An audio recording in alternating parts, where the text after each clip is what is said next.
Hello everyone, इस video में हम इलेक्ट्रिसिटी क्लास एंड एनसीईआरटी के पार्ट 2 डिस्कस करेंगे। पार्ट 1 में ऑलरेडी डिस्कस कर चुका हूं, इसके लिंक आपको वीडियो के डिस्क्रिप्शन में मिल जाएंगे।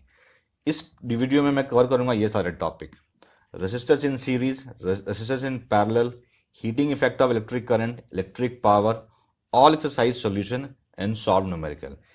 फर्स्ट टॉपिक, रेसिस्टर्स और रेसिस्टेंस इन सीरीज। पहले हम देखेंगे व्हाट इज रेसिस्टर्स और रेसिस्टेंस। रेसिस्टर मतलब सिंपली एक वायर है, ठीक है, जो कि सर्किट में जुड़ा होता है। उसका सिंबल ऐसा होता है, इसी को कहते हैं रेसिस्टर्स और resistance. This is called resistors और रेसिस्टेंस,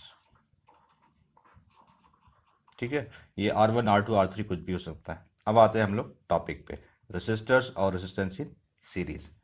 अगर एक रेसिस्टेंस के बाद दूसरा रेसिस्टेंस सीधा जुड़ा हो तो वो क्या कहलाता है? सीरीज में कहलाता है। आप चाहे तो दो से ज़्यादा भी जोड़ सकते हैं, जितना चाहे उतना जोड़ सकते हैं।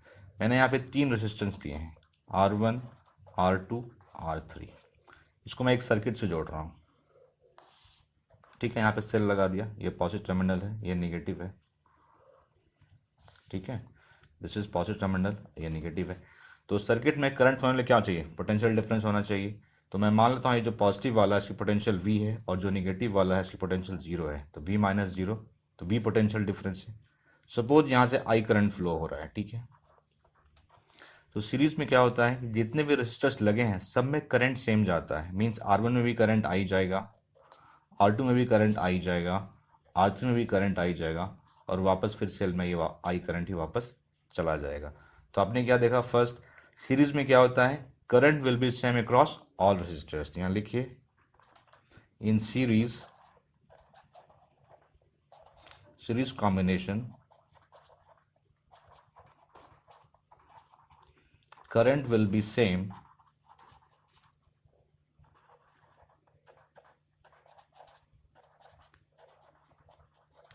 across all resistors,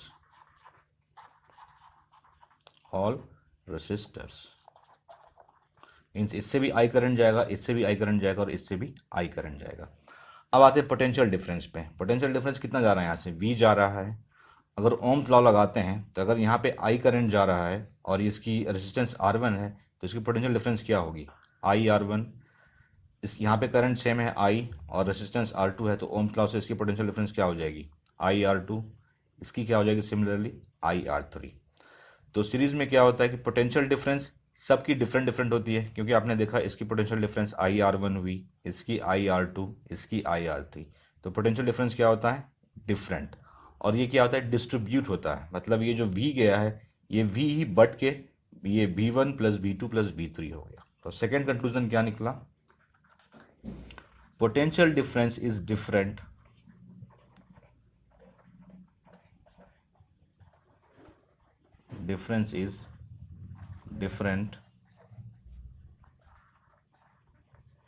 across each resistors।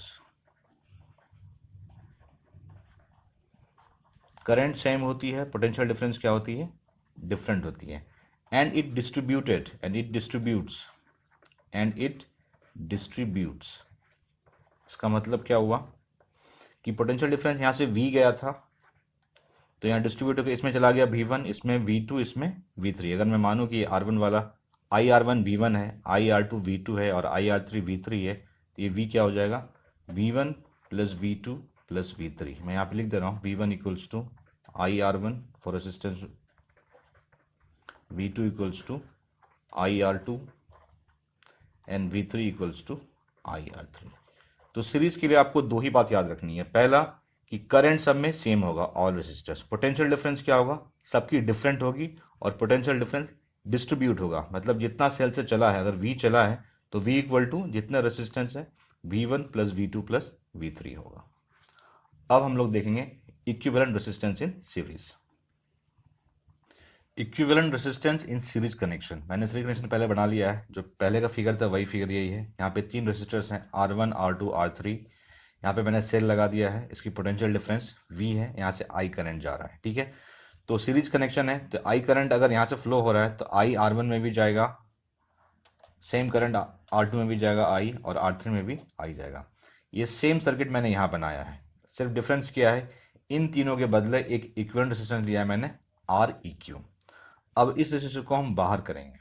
पहले मैं लिख रहा हूँ यहाँ 4R1 इस फिगर में। करंट क्या जा रहा है इससे, आई।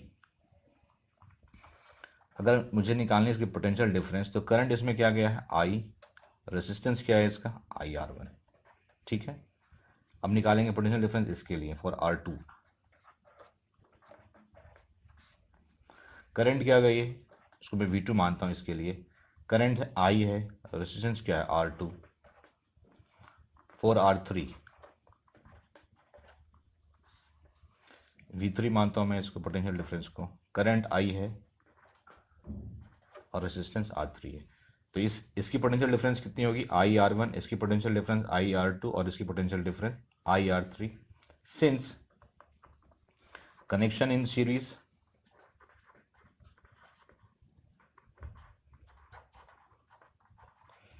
तो V equals to V1 plus V2 plus V3। मैंने बताया था आपको पोटेंशियल डिफरेंस क्या होता है, डिस्ट्रीब्यूट हो जाता है। इसकी पोटेंशियल डिफरेंस V है, तो यहाँ पे क्या हो जाएगा, V equals to I R equivalent.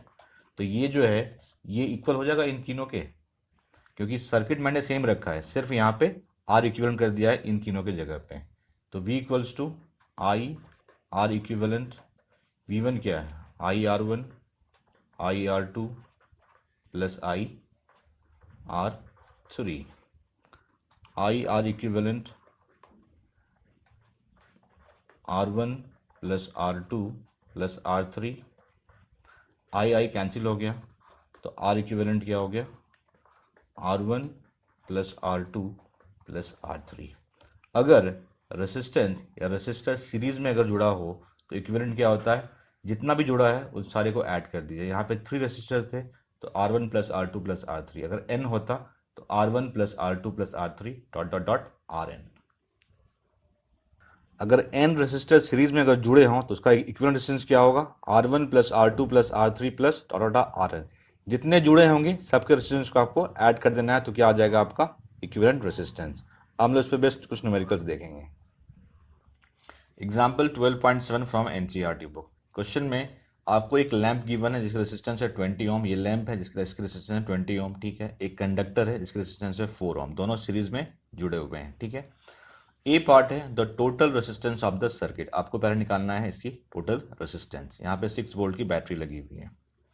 तो रेजिस्टेंस ऑफ लैंप गिवन है हमें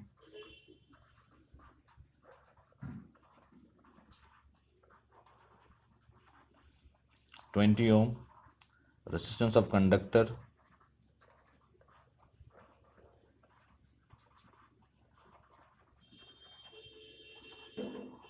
विच इज 4 ओम। दोनों ही सीरीज में है, तो इक्विवेलेंट रेजिस्टेंस क्या होगा, दोनों को ऐड कर देंगे। Since lamp and conductor connected in series,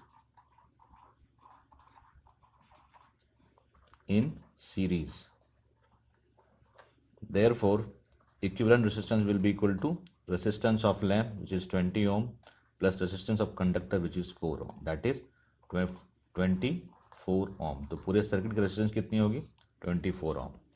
B part the current through the circuit. अब हमें निकालना है करंट। ठीक है, सर्किट की रेजिस्टेंस कितनी है, 24 ओम। ठीक है, पोटेंशियल डिफरेंस क्या है, 6 वोल्ट की बैटरी लगी है, it means potential difference is 6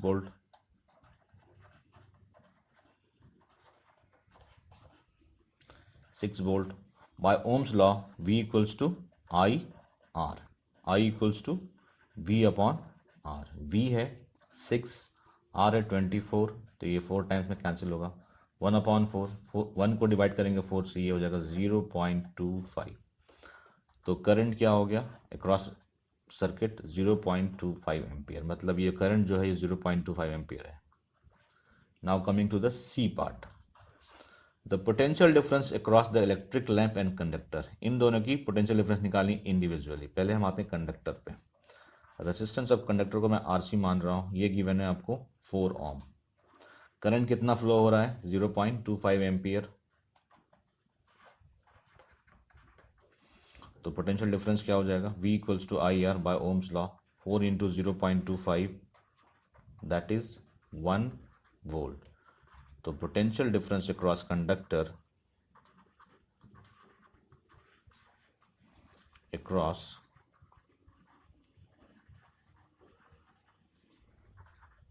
is equal to 1 volt. अब निकालना है लैंप के लिए, बल्ब के लिए या लैंप जो भी है। रेजिस्टेंस ऑफ लैंप गिवन है आपको 20 ओम। करंट दोनों में सेम जाएगा क्योंकि ये सीरीज में है, सीरीज में करंट सो सेम जाता है। करंट सेम है 0.25 एम्पियर। तो V equals to IRL, resistance of I है 0.25 एंड दिस इज 20, तो ये क्या हो जाएगा 5 वोल्ट। तो potential difference across lamp is 5 volt.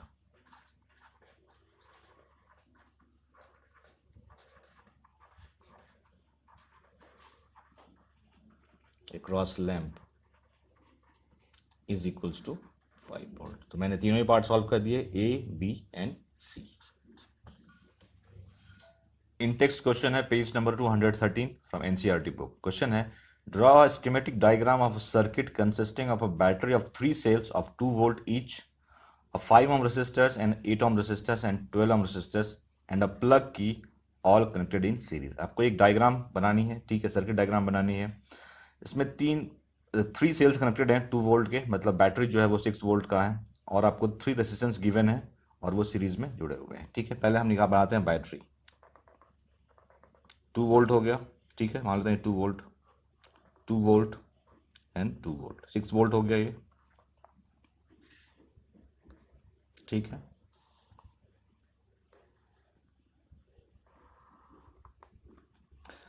कह रहे हैं कि 5 ओम, 8 ओम और 12 ओम का रेजिस्टर लगा हुआ है जो कि सीरीज में है।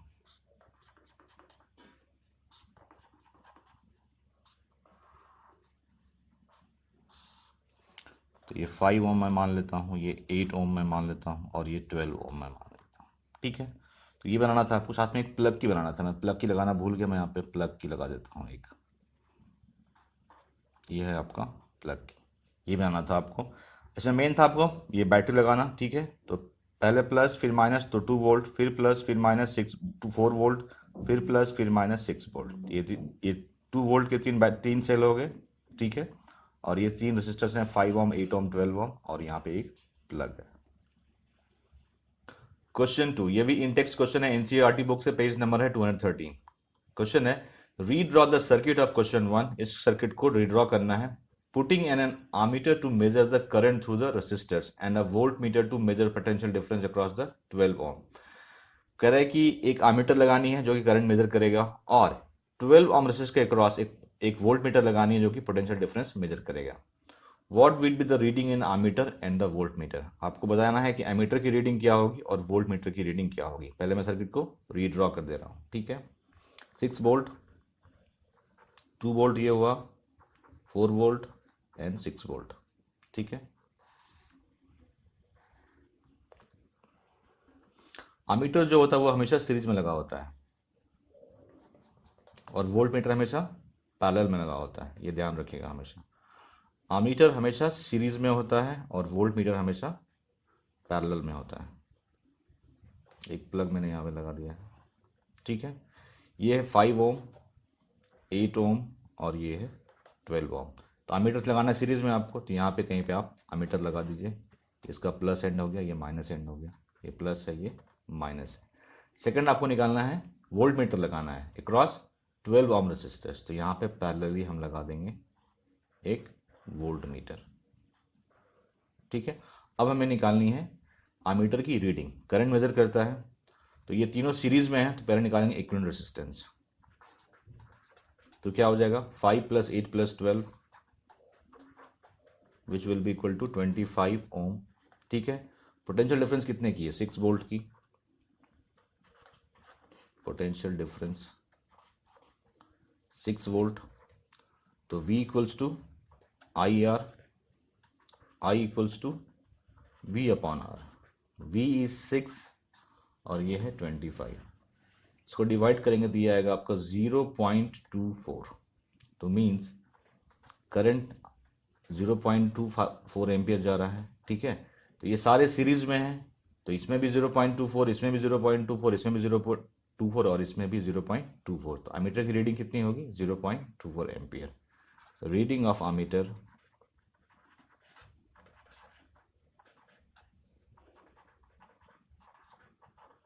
Is 0.24 ampere. अब हमें निकालनी है वोल्ट मीटर, इसकी रीडिंग निकालनी है, मतलब पोटेंशियल डिफरेंस निकालनी है। तो रेजिस्टेंस कितना है इसका 12 ओम, इसी का निकालना है। करंट कितना फ्लो हो रहा है उसमें 0.24, क्योंकि सीरीज में है ये भी, इसमें 0.24। आपको निकालना क्या है V equals to I R, that is 12 into 0.24, multiply करने पे आएगा 2.88 वोल्ट। तो वोल्ट मीटर की रीडिंग क्या होगी 2.88 volt. Reading of volt meter is 2.88 volt. Resistors in parallel, series में क्या देखा हमने, रेसिस्टर्स क्या होता है एक के बाद एक जुड़ा होता है, ठीक है। लेकिन पैरेलल में क्या होता है दो पॉइंट के बीच में दो या उससे ज्यादा रेसिस्टेंस जुड़े होते हैं। कैसे, जैसे मैंने एक पॉइंट ये लिया, एक पॉइंट ये लिया, एक रेसिस्टेंस ये हो गया, मान लेता हूं R1, एक रेसिस्टेंस ये हो गया, इसको मैं मान लेता हूं R2, एक रेजिस्टेंस मैंने ये लिया, इसको मैं मान लेता हूँ R3। तो मैंने क्या बोला, अगर दो पॉइंट के बीच में मल्टीपल रेजिस्टेंस अगर जुड़े हैं तो ये क्या है पैरेलल में, इसको मैं एक सेल से सर्किट में डालता हूँ, मतलब मैं से एक सेल से जोड़ देता हूँ, ठीक है। ये पॉजिटिव टर्मिनल है, ये नेगेटिव है, इसकी पोटेंशियल डिफरेंस V मांगता हूँ, तो मगर ये पोटेंशियल V है, ये तो जीरो है, ये V है पोटेंशियल डिफरेंस, V है पोटेंशियल इसकी, ठीक है। तो इस एंड की पोटेंशियल V होगी, ये जीरो है तो इसकी भी जीरो होगी। अब देखिए फॉर R1 इसके इस एंड की पोटेंशियल कितनी है V, इस एंड की कितनी है जीरो, तो डिफरेंस कितना होगा V minus zero V। R2 के लिए आइए, इस एंड की पोटेंशियल कितनी है V, इस एंड की जीरो, तो इसकी पोटेंशियल कितनी होगी V minus zero V। Third वाले में आते हैं, इसकी इस एंड की पोटेंशियल V है, इस एंड की पोटेंशियल जीरो है, तो R3 की पोटेंशियल डिफरेंस कितनी होगी V माइनस जीरो V। तो हमने क्या देखा पैरेलल में क्या होता है पोटेंशियल डिफरेंस सेम होता है अक्रॉस ईव रेजिस्टर्स, और सीरीज में क्या था करंट सेम था। Potential difference is same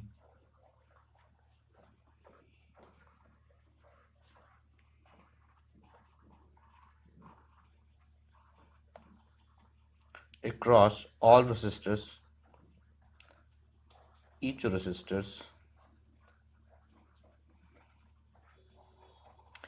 in parallel combination।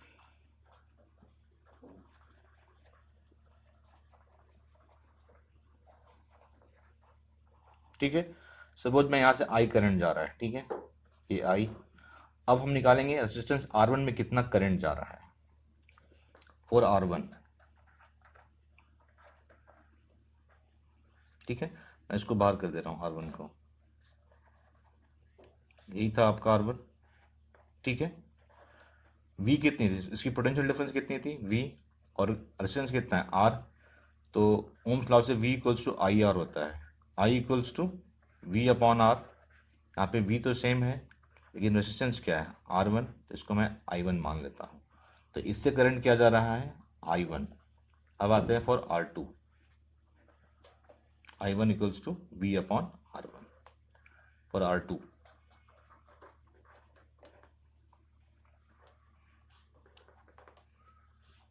ये है आपका R2, ठीक है। पोटेंशियल डिफरेंस V है और ये क्या है रेजिस्टेंस R है। यहाँ पे I2 क्या हो जाएगा V अपॉन R2 और R3, ये R3 है,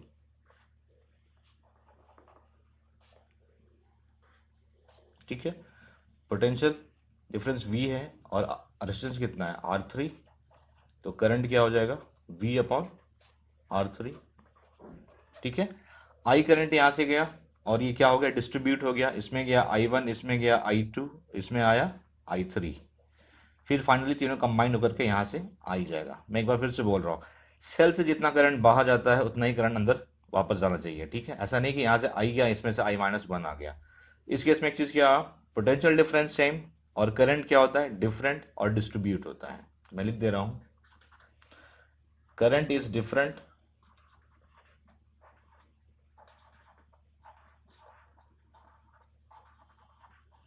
across each resistors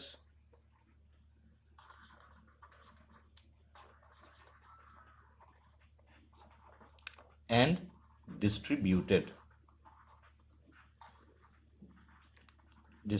मतलब I equals to I1 plus I2 plus I3। ठीक है, आई होप क्लियर हो गया। पैरेलल में क्या होता है, potential difference constant across each resistors, current is different, सबके लिए करंट डिफरेंट होगा, लेकिन क्या होगा, डिस्ट्रीब्यूट होगा। डिस्ट्रीब्यूट मतलब इतना करंट जा रहा है, आई जा रहा है, तो इसमें आई का कुछ पार्ट इसमें जाएगा, कुछ पार्ट इसमें, कुछ पार्ट इसमें, means I equals to I1 plus I2 plus I3। Equivalent resistance in parallel connection, ये तीनों पैरेलल में है, ये सर्किट और ये सर्किट सेम है। ये जो कॉम्बिनेशन है, इस कॉम्बिनेशन के बदले में यहाँ पे यूज कर रहा हूं मैं इक्विवेलेंट रेसिस्टेंस। इससे भी करंट आई जा रहा है, इससे भी करंट आई जा रहा है, क्योंकि दोनों सर्किट सेम है। इस केस में करंट क्या होगा, आई इक्वल्स टू, यहाँ पोटेंशियल डिफरेंस वी है, तो वी अपॉन आर इक्विवेलेंट, क्योंकि रेसिस्टेंस यहाँ पे आर इक्विवेलेंट है। यहाँ पे भी करंट आई जा रहा है, कि नहीं, करंट क्या हो रहा है, यहाँ पे डिस्ट्रीब्यूट हो जा रहा है। इसमें जाएगा I1, इसमें I2 और इसमें I3। तो पहले हम I1, I2 और I3 निकालेंगे। तो लिखिए for R1, for resistance R1, potential difference तीनों की सेम है क्योंकि पैरेलल में है। पोटेंशियल डिफरेंस कितनी है, V। तो I इक्वल्स टू क्या हो जाएगा, V upon R1 for R2,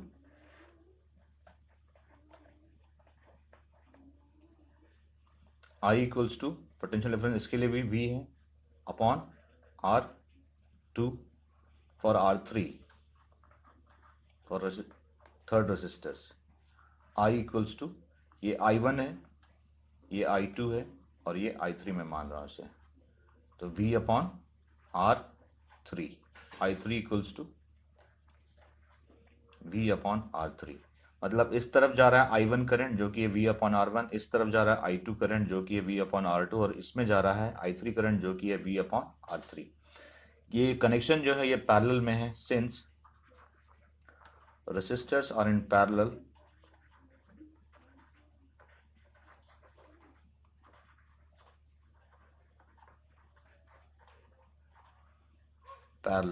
तो पैरेलल में मैंने क्या बताया था आपको, करंट डिस्ट्रीब्यूट होता है, तो करंट इक्वल्स टू क्या होगा, I1 plus I2 plus I3।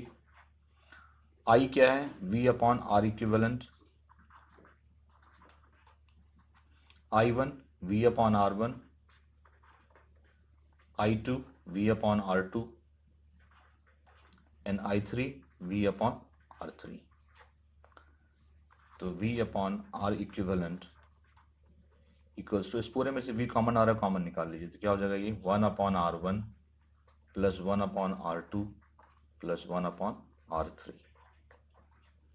ठीक है, V कैंसिल आउट हो गया, तो बचा क्या आपके पास, 1 upon R equivalent equals to 1 upon R1 plus 1 upon R2 plus 1 upon R3।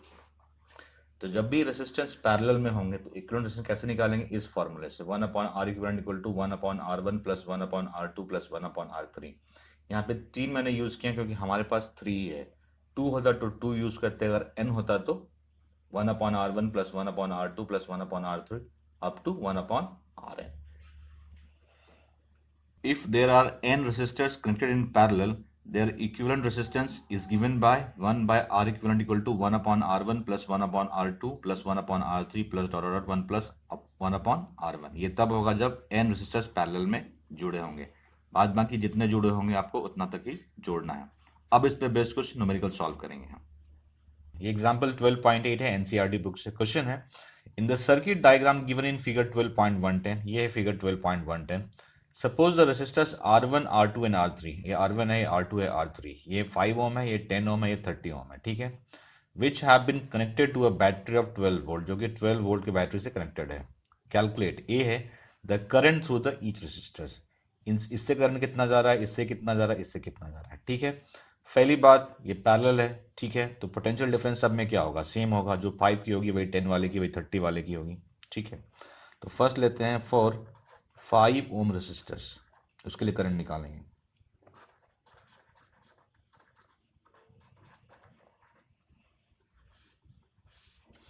Resistance क्या है 5 ohm, potential difference 12 volt, by ohms law V equal to I R means I equals to V upon R। V is 12, 5 to 2.4, इसको मैं मानता हूँ I1 2.4 ampere. Resistors 5 ओम जो है उससे current कितना जाएगा 2.4 एम्पियर। अब आते हैं हम लोग 10 वाले पे।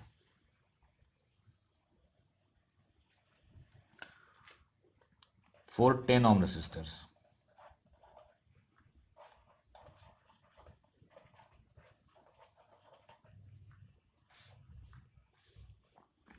रेसिस्टेंस कितना है 10 ओम, पोटेंशियल डिफरेंस 12 वोल्ट,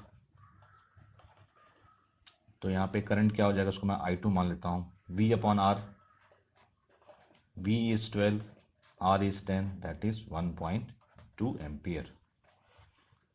ठीक है, अब आ जाए 30 ओम के लिए। फॉर 30 ओम रेसिस्टर्स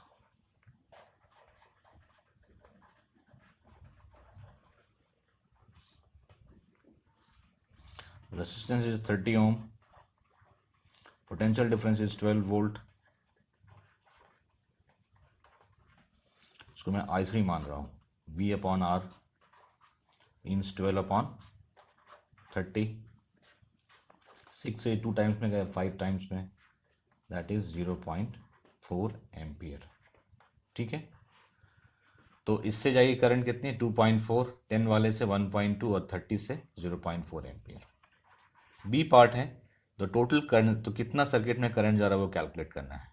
मैंने आपको बताया था, आपको पैरेलल में क्या होता है करंट डिस्ट्रीब्यूट होता है। अगर यहाँ से आई करंट जा रहा है तो कुछ पार्ट इसमें जाएगा, कुछ इसमें, कुछ इसमें। तो मैंने माना है कि ये I1 है, ये I2 है, ये I3 है।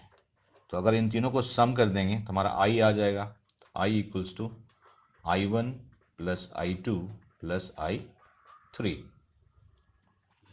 I1 है 2.4, I2 है 1.2 और ये है 0.4। 2.4, 2.834 दैट इज 4 एम्पियर। तो सर्किट में कितना करंट जा रहा है 4 एम्पियर। ये I जो है ये 4 एम्पियर है। See the total circuit resistance. अब इस सर्किट की रेसिस्टेंस निकालनी है। ये पैरेलल में है तो हमें क्या निकालना होगा इक्विवेलेंट रेसिस्टेंस। तो पैरेलल के केस में क्या होता है R equivalent equals to 1 upon R1 plus 1 upon R2 plus 1 upon R3। R1 हमारे पास है 1/5 5 है, R2 10 है और R3 30 है। एल्शियम 30 आ जाएगा 5 10 30 का, 5 से 6, 10 से 3 और 30 से 1, that is 10 upon 30, that is 1 upon 3। तो आर इक्विवेलेंट क्या हो जाएगा 3 ओम। तो सर्किट रेजिस्टेंस कितनी होगी 3 ओम। इस तरह से मैंने ए बी और सी तीनों पार्ट सॉल्व कर दिया। एग्जाम्पल 12.9, इफ इन फिगर 12.12, ये 12.12 फिगर है, R1 इज 10 ओम, ये 10 ओम है, R2 40 ओम है, R3 30 ओम है, R4 20 ओम है और R5 60 ओम है। ठीक है, और ये 12 वोल्ट की बैटरी से जुड़ा हुआ है इस तरह से। ठीक है, कैलकुलेट, ये है total resistance in the circuit. इस सर्किट की रेसिस्टेंस कितनी होगी आपको बतानी है। ठीक है, अब देखिए R1 R2 पैरेलल में है, R3 R5 ये भी पैरेलल में है, R3 R4 एंड R5। तो पहले क्या करेंगे इन दोनों का इक्विवेलेंट निकालेंगे हम, फिर इन तीनों का इक्विवेलेंट निकालेंगे और फिर टोटल सर्किट का रेसिस्टेंस निकालेंगे। तो लिखिए since R1 and R2 are connected in parallel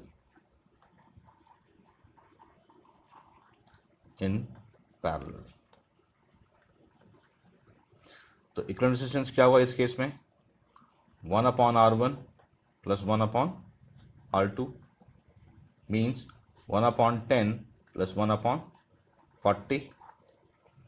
10 और 40 का एल्शियम क्या हो जाएगा 40। तो 4 plus 1 that is 5 upon 40, 1 upon 8। अगर सॉरी ये 1 अपॉन आर इक्विवेलेंट होगा। ठीक है, क्योंकि पैरेलल में है तो 1 upon R equivalent equals to 1 upon 8। यहाँ लिख दे रहा हूँ 1/R=1/8 मीन्स इन दोनों के लिए इक्विवेलेंट रेजिस्टेंस कितना आया 8 ओम। ठीक है, सिमिलरली हम निकालेंगे हम R3, R4 एंड R5। तो लिखिए since R3, R4 and R5 are connected in parallel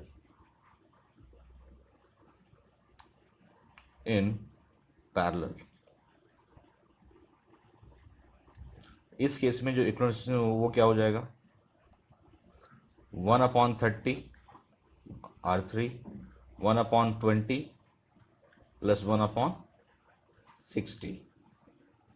तो इसकी एलसीएम क्या आ जाएगी 60। तो 2 plus 3 plus 1 that is 6/60 that is 1/10। Means इसके लिए इक्विवेलेंट कितना हो गया 10 ओम। अब देखिए अगर इन दोनों को जोड़ देंगे तो ये कितना आया आपका 8 ओम और इन दोनों के लिए कितना आया 10 ओम। अब ये दोनों ये जो आर इक्विवेलेंट ये वाला है R3, R4 एंड R5 और are equivalent for R1 and R2 ये दोनों सीरीज में होंगे। तो देखिए टोटल रेजिस्टेंस इन सर्किट, और जब सीरीज में होंगे तो क्या होंगे दोनों ऐड हो जाएंगे रेजिस्टेंस इन सर्किट। सिंपली इन दोनों को ऐड कर देना है। तो 10 ohm plus 8 ohm that is 18 ohm. ये था आपका A part total resistance circuit. B है the total current flowing through the circuit. ठीक है, रेजिस्टेंस कितना है 18 ओम, पोटेंशियल डिफरेंस क्या है 12 वोल्ट। क्या निकालना है हमें करंट आई इक्वल्स टू होता है V/R। तो 12/18 तो 2/3 कैंसिल कीजिए इसको 0.66। तो करंट कितना जाएगा 0.66 एम्पियर। तो इस सर्किट में सर्किट का करंट कितना है 0.66 एम्पियर और सर्किट का रेजिस्टेंस कितना है 18 ohm. Now we will discuss heating effect of electric current. पहले हम कुछ एग्जांपल देखेंगे, जैसे कि फर्स्ट ले रहा हूं मैं रूम हीटर। रूम हीटर को जब आप ऑन करते हैं तो क्या होता है उसमें इलेक्ट्रिकल एनर्जी सप्लाई होती है, ठीक है, लेकिन वो क्या होता है कन्वर्ट हो जाता है हीट एनर्जी में। क्यों? तभी जाकर के वो रॉड जो होता है वो रेड हो जाता है। प्रेस, इसको आयरन कहते हैं आप इसको जब ऑन करते हैं इसमें क्या जाता है इलेक्ट्रिक एनर्जी, लेकिन कन्वर्ट किस में होता है हीट एनर्जी में, इसलिए सरफेस क्या हो जाता है हॉट। तो heating effect of electric current में क्या होता है इलेक्ट्रिकल एनर्जी जो है वो कन्वर्ट हो जाता है हीट एनर्जी में। अब इसी को हम देखेंगे एक कंडक्टर के एग्जाम्पल के साथ और फॉर्मूला डिराइव करेंगे। मैं एक कंडक्टर ले रहा हूँ। कंडक्टर मीन्स जिसके होकर के करंट फ्लो कर सके, ठीक है। इसको मैं एक सेल से जोड़ रहा हूँ, ठीक है। पोटेंशियल डिफरेंस V है, मीन्स पॉजिटिव ये V है, ये 0 है, पॉजिटिव नेगेटिव टर्मिनल, ठीक है। करंट I फ्लो हो रहा है। फर्स्ट आते हैं पोटेंशियल डिफरेंस पे। यहाँ पे पोटेंशियल डिफरेंस क्या है V - 0 V। तो पोटेंशियल डिफरेंस का अगर डेफिनेशन से उसका फॉर्मूला क्या होता है potential difference equals to work done per unit charge. यही मैंने बताया था आपको, work done per unit charge, ठीक है। Means V equals to WQ। अगर मैं एज्यूम करूं कि इस सर्किट में I करंट फ्लो हो रहा है for time t through the conductor, if I current flowing through the conductor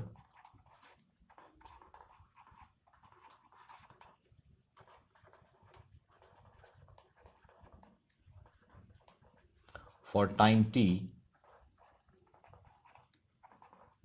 तो चार्ज कितना टोटल चार्ज कितना फ्लो होगा I into t, then total charge will flow through the conductor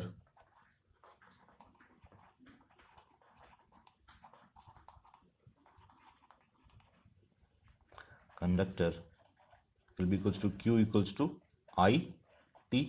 इसको थोड़ा मैं सिंप्लीफाई कर दे रहा हूँ, तो W इक्वल्स टू क्या हो जाएगा यहाँ पे QV। यहाँ पे जो एक QV है इसमें Q की वैल्यू डाल दूंगा मैं, तो W इक्वल्स टू क्या हो जाएगा W इक्वल्स टू QV है।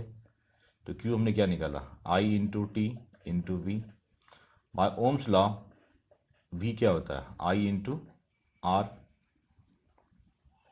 ठीक है, that means I square R T.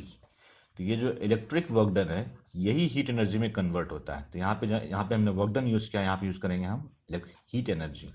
Heat equals to I square R T. इसको कुछ और फॉर्म में लिख सकते हैं, वो देखिए क्या कर सकते हैं। मैं यहाँ पे आर से मल्टीप्लाई भी कर रहा हूँ और आर से डिवाइड भी कर रहा हूँ। आई स्क्वायर आर टी पहले से था, आर से मल्टीप्लाई कर दिया और आर से डिवाइड कर दिया। तो ये क्या हो गया, I square into R square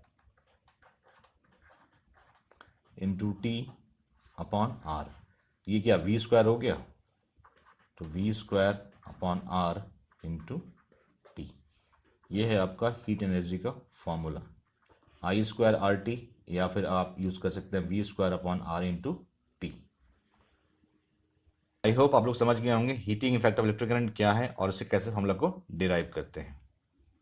अब हम लोग कुछ न्यूमेरिकल सॉल्व करेंगे हीटिंग इफेक्ट ऑफ करंट पे। एग्जांपल 12.10 है एनसीईआरटी बुक से। क्वेश्चन है, an electric iron consumes energy at a rate of 840 watt when heating as at the maximum rate. जब मैक्सिमम रेट पे हीट करते हैं तो कितना कंज्यूम करता है, 840 watt. And 360 watt when the heating is at the minimum rate, और जब मिनिमम रेट पे हीट करते हैं तो वो 360 वॉट कंज्यूम करता है। द अप्लाइड वोल्टेज 220 वोल्ट, ये वोल्टेज इतना है। What is the value of current and resistance in each case. आपको दोनों ही केस में करंट बतानी है और रेजिस्टेंस बतानी है। ठीक है, तो फर्स्ट केस बाय केस लेते हैं। व्हेन हीटिंग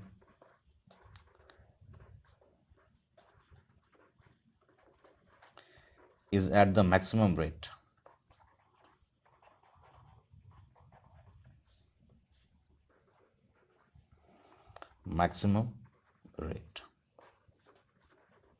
उस केस में पावर क्या है, 840 what.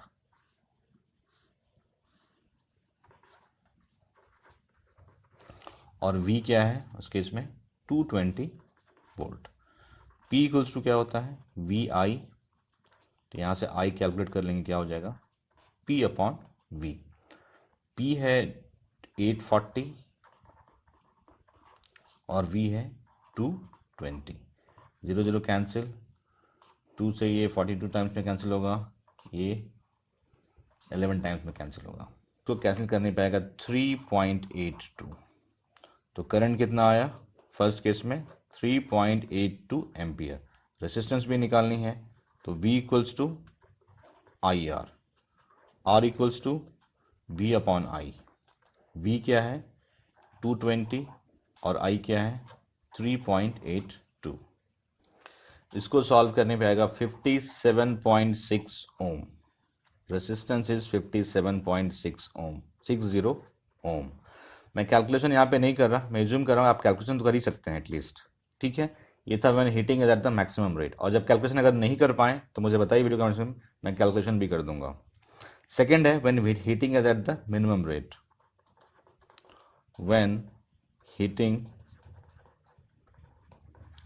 is at the minimum rate,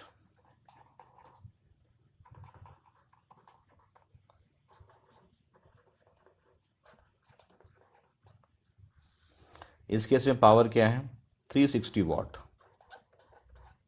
ठीक है, V है 220 वोल्ट, तो I equals to P upon V, जो मैंने यहाँ पे लगाया। P क्या है 360 और V क्या है 220। 0 से 0 कैंसिल हो गया, 18 अपॉन 11। इसको सॉल्व करने पे आता है 1.64 एम्पियर। तो सेकंड केस में करंट क्या हो गया 1.64 एम्पियर। अब निकालेंगे रेसिस्टेंस, तो V equals to I R, R equals to V upon I. V क्या है 220 और I क्या है 1.64।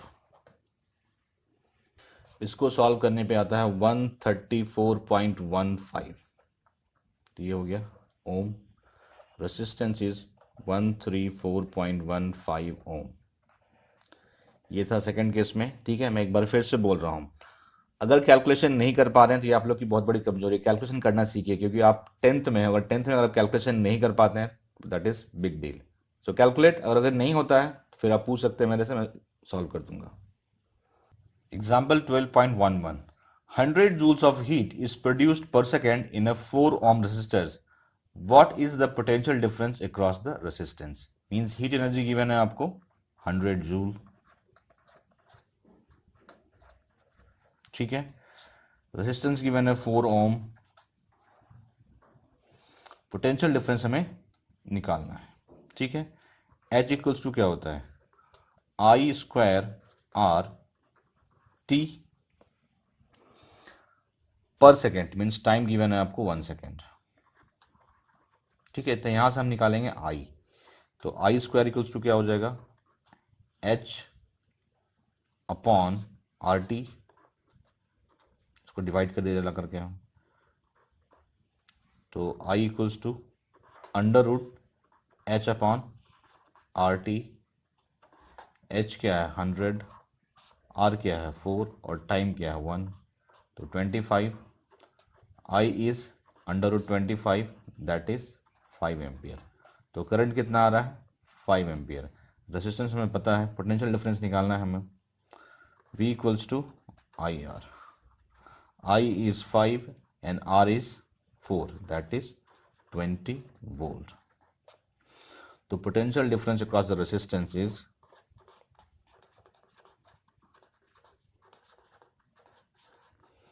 across the resistance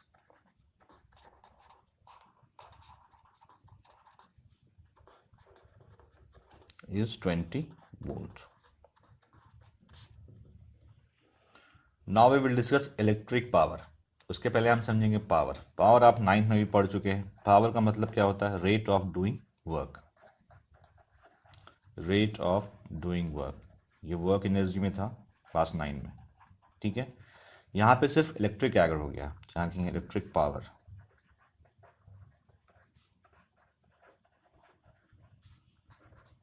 electric power means electric work done per unit time, it is the electric work done per unit time, it is the electric work done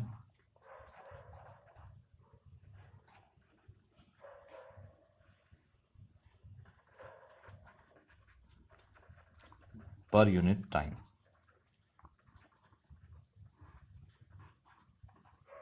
तो formula क्या होगा, electric power, electric work done means W, W upon T. हम देख चुके हैं V equals to क्या होता है, W upon Q, potential difference equal to work done upon charge, work done equals to Q into V, तो जहाँ पे W है वहाँ पे हम Q भी डाल देंगे, QV upon 2। Q equals to IT होता है, हम जानते हैं IT into V upon T, T T cancel हो गया, P इक्वल्स टू क्या हो गया, VI। एक फॉर्मूला ये हो गया।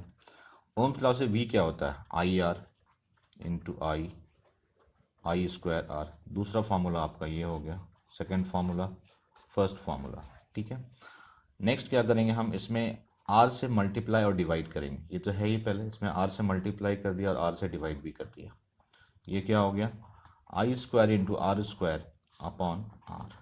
इसको लिख सकते हैं आई स्क्वायर आर स्क्वायर को वी स्क्वायर अपॉन आर, क्योंकि आई आर क्या होता है V square means I square R square upon R, तो P equals to V square upon R. तो पावर के 3 डेफिनेशन आए इलेक्ट्रिक पावर के, V square upon R, P equals to V I and P equals to I square R. अब हम लोग देखेंगे एक फॉर्मूला इलेक्ट्रिकल एनर्जी पे। पहले हम आते हैं इलेक्ट्रिकल पावर पे, अभी हमने कुछ देर पहले पढ़ा इसे, इलेक्ट्रिकल पावर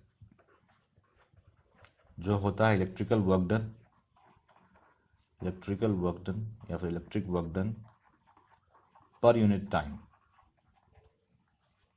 ठीक है, तो इलेक्ट्रिसिटी वर्क कैसे करती है, इलेक्ट्रिक एनर्जी कंज्यूम करके। तो जहाँ पे इलेक्ट्रिक वर्क डन है वहाँ पे लिखेंगे इलेक्ट्रिक एनर्जी कंज्यूम्ड या फिर इलेक्ट्रिकल एनर्जी कंज्यूम्ड,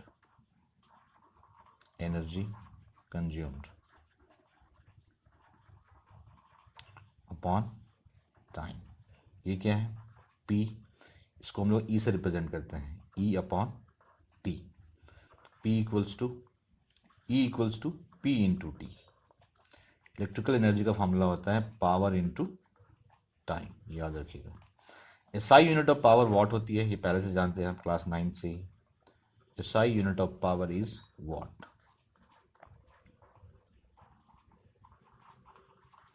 इसको हम लोग W से रिप्रेजेंट करते हैं।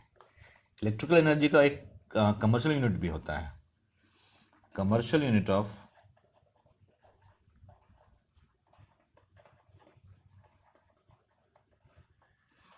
इलेक्ट्रिकल एनर्जी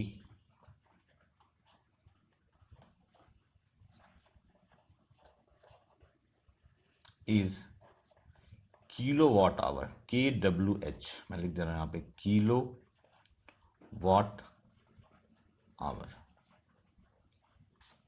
ये लास्ट टॉपिक था इलेक्ट्रिसिटी क्लास 10 का, सारे टॉपिक मैंने आपको एक्सप्लेन कर दिए। अब हम लोग कुछ न्यूमेरिकल्स देखेंगे इस पे बेस्ड। एग्जाम्पल 12.12 क्वेश्चन है, an electric bulb is connected to a 220 volt generator, the current is 0.50 ampere, what is the power of the bulb. ठीक है, पावर निकालनी है, करंट गिवन है आपको 0.5 एम्पियर। ठीक, पोटेंशियल V गिवन है आपको 220 वोल्ट, पावर निकालनी है तो पावर क्या होता है V इंटू आई, तो 220 इंटू 0.5, 220 इंटू 5/10, ये कैंसिल हो गया, दैट इज 110 वॉट। तो पावर ऑफ बल्ब क्या है 110 वॉट।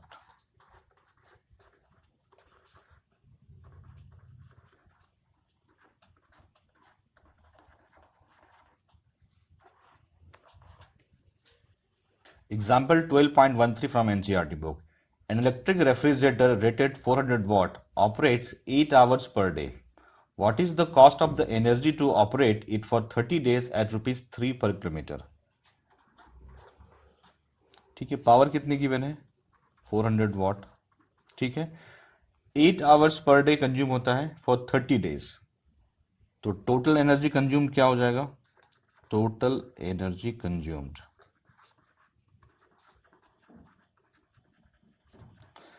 पावर है 400 वाट, दिन में 8 आवर्स वो यूज होता है फॉर 30 डेज, तो क्या हो जाएगा ये 32 96,000 वाट आवर।